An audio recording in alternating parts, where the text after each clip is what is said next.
आपण पाहताय महाधोळा. उचगाव येथे हिट अँड रनचा एक धक्कादायक प्रकार CCTVमध्ये कैद झाला आहे. रात्री रस्त्याने चालत निघालेल्या या तरुणाला एका भरधाव कारने उडवले. त्या तरुणाच्या हातातील पिशवी आकाशात उडाली. हा तरुण गंभीर जखमी झालेला आहे. रोहित अप्पे असं या तरुणाचं नाव आहे. उचगाव येथील घाटगे पाटील इंडस्ट्रीजवळ हा अपघात काल रात्री झालेला आहे.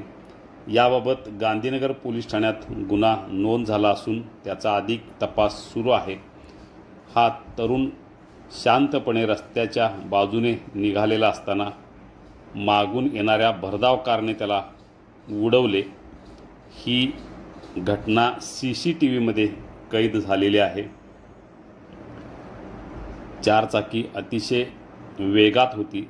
हा तरुण रस्त्याच्या कडेने जात असताना या भरधाव गाडीने त्याला उडवले.